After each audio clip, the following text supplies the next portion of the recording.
सभी दोस्तों का स्वागत है।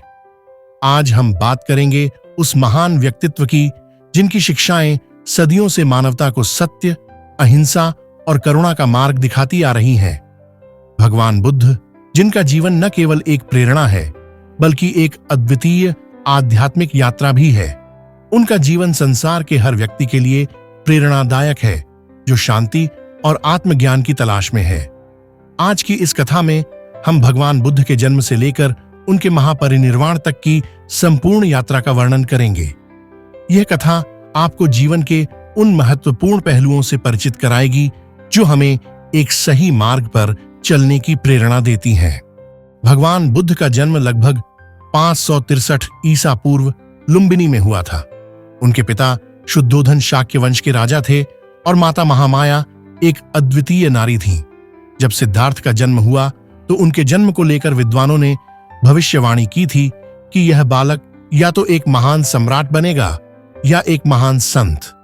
इस भविष्यवाणी को सुनकर राजा शुद्धोधन ने यह निश्चय किया कि वह अपने पुत्र को हर प्रकार की सुख सुविधाओं में रखेंगे ताकि उन्हें संसार के दुखों का अनुभव न हो और वे एक सम्राट बन सकें। राजकुमार सिद्धार्थ का बचपन राजमहल में अत्यधिक आराम और विलासिता में बीता। उन्हें शस्त्र विद्या, राजनीति और धर्म की शिक्षा दी गई। उनका मन हमेशा शांत और दयालु था। हालांकि वे विलासिता के जीवन में पले बढ़े, लेकिन उनके मन में एक अजीब सी बेचैनी थी।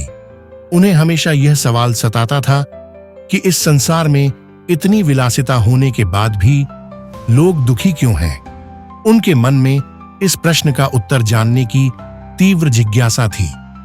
एक दिन जब राजकुमार सिद्धार्थ महल से बाहर निकले तो उन्हें 4 महत्वपूर्ण दृश्य देखने को मिले जिन्होंने उनके जीवन की दिशा को पूरी तरह बदल दिया। पहला दृश्य था एक वृद्ध व्यक्ति का जो झुककर चल रहा था। उन्होंने अपने सारथी से पूछा, यह व्यक्ति ऐसा क्यों है? सारथी ने उत्तर दिया, यह वृद्ध है। उम्र के साथ शरीर कमजोर हो जाता है। यह सुनकर सिद्धार्थ ने समझा कि एक दिन हर व्यक्ति बूढ़ा होगा और उसे इस अवस्था का सामना करना पड़ेगा। दूसरा दृश्य था एक बीमार व्यक्ति का जो बुरी तरह से पीड़ित था। उन्होंने फिर से पूछा, यह व्यक्ति ऐसा क्यों है? तब सारथी ने कहा, यह व्यक्ति रोग से पीड़ित है और रोग जीवन का एक हिस्सा है। सिद्धार्थ यह समझ गए कि रोग भी जीवन का एक अभिन्न अंग है।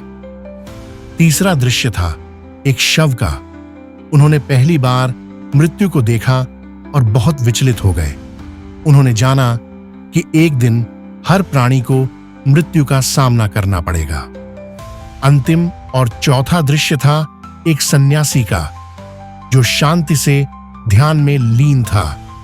यह देखकर सिद्धार्थ ने सोचा कि शायद सन्यास और ध्यान के माध्यम से जीवन के इन दुखों से मुक्ति पाई जा सकती है। इन 4 दृश्यों ने सिद्धार्थ के जीवन को पूरी तरह बदल दिया। उन्होंने समझा कि संसार में दुख, रोग और मृत्यु से कोई नहीं बच सकता। इस सत्य को जानने के बाद उन्होंने 29 वर्ष की आयु में महल, अपनी पत्नी यशोधरा और पुत्र राहुल को छोड़कर सत्य की खोज में निकलने का निर्णय लिया। सिद्धार्थ ने अपने राजसी वस्त्रों को त्याग कर एक भिक्षु का जीवन अपनाया। उन्होंने कई गुरुओं से शिक्षा प्राप्त की, कठोर तप किया और जीवन के गूढ़ रहस्यों को समझने का प्रयास किया।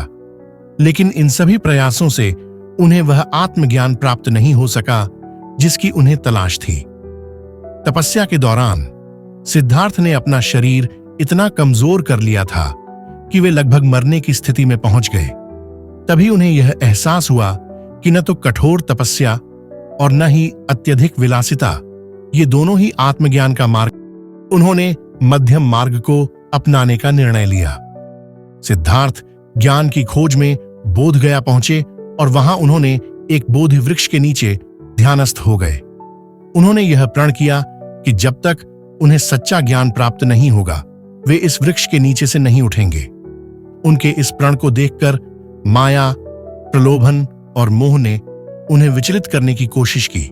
माया ने उन्हें कई प्रकार के सुख और प्रलोभन दिखाए, लेकिन सिद्धार्थ अपनी ध्यान साधना में अडिग रहे। 49 दिनों के गहन ध्यान के बाद उन्हें अंततः आत्मज्ञान प्राप्त हुआ। वे अब बुद्ध बन गए। उन्होंने 4 आर्य सत्य और अष्टांगिक मार्ग का ज्ञान प्राप्त किया, जो संसार के दुखों से मुक्ति का मार्ग था। 4 आर्य सत्य इस प्रकार थे। 1. जीवन में दुख है। 2. दुख का कारण तृष्णा है। 3. तृष्णा को समाप्त किया जा सकता है। 4. तृष्णा को समाप्त करने का मार्ग अष्टांगिक मार्ग है।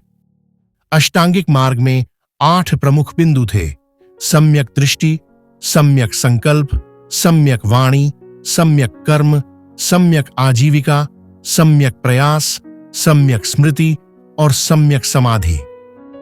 ज्ञान प्राप्त करने के बाद बुद्ध ने सबसे पहले अपने 5 पूर्व साथियों को उपदेश देने का निर्णय लिया। वे सारनाथ पहुंचे और वहां उन्हें अपना पहला उपदेश दिया, जिसे धर्मचक्र प्रवर्तन कहा जाता है। इस उपदेश में उन्होंने 4 आर्य सत्य और अष्टांगिक मार्ग की शिक्षा दी। बुद्ध का यह पहला उपदेश इतना प्रभावशाली था कि उनके 5 साथी तुरंत उनके शिष्य बन गए। इसके बाद बुद्ध ने पूरे भारतवर्ष में अपने उपदेशों का प्रसार किया। उन्होंने सभी वर्गों के लोगों को धर्म का महत्व समझाया। उनके शिष्य गांव-गांव जाकर लोगों को सत्य और करुणा का मार्ग दिखाने लगे। 80 वर्ष की आयु में बुद्ध कुशीनगर पहुंचे। वहां उन्हें यह आभास हो गया था कि अब उनका समय पूरा हो चुका है। उन्होंने अपने शिष्यों को बुलाकर अपना अंतिम उपदेश दिया। उन्होंने कहा, ध्यान से सुनो, मृत्यु अटल है, लेकिन जो मैंने तुम्हें सिखाया है वही तुम्हारा मार्गदर्शन करेगा। अपना दीपक स्वयं बनो। इसके बाद भगवान बुद्ध ने महापरिनिर्वाण प्राप्त किया। उनके जाने के बाद उनके अनुयायियों ने उनके उपदेशों को आगे बढ़ाया। बुद्ध की शिक्षाएं आज भी हमें जीवन के सत्य का मार्ग दिखाती हैं। तो मित्रों, यह थी भगवान बुद्ध की संपूर्ण जीवन कथा। उनका जीवन हमें यह सिखाता है कि चाहे संसार में कितनी भी कठिनाइयां क्यों न हो, सच्ची शांति और मुक्ति आत्मज्ञान के माध्यम से ही प्राप्त की जा सकती है। उनकी शिक्षाएं आज भी उतनी ही प्रासंगिक हैं जितनी उनके समय में थीं। हमें बुद्ध के द्वारा दिखाए गए करुणा, अहिंसा और सत्य के मार्ग पर चलना चाहिए। भगवान बुद्ध की यह कथा हमें प्रेरित करती है कि हम अपने जीवन में सही दिशा चुनें और अपनी अंतरात्मा की आवाज को सुनें। यही हमारे जीवन का असली उद्देश्य है। आप सभी का धन्यवाद इस कथा को सुनने के लिए। अगर आपको यह कहानी प्रेरणादायक लगी हो तो कृपया इस चैनल को सब्सक्राइब करें और इस वीडियो को अपने दोस्तों के साथ शेयर करें। भगवान बुद्ध की शिक्षाओं को और भी लोगों तक पहुंचाने में हमारी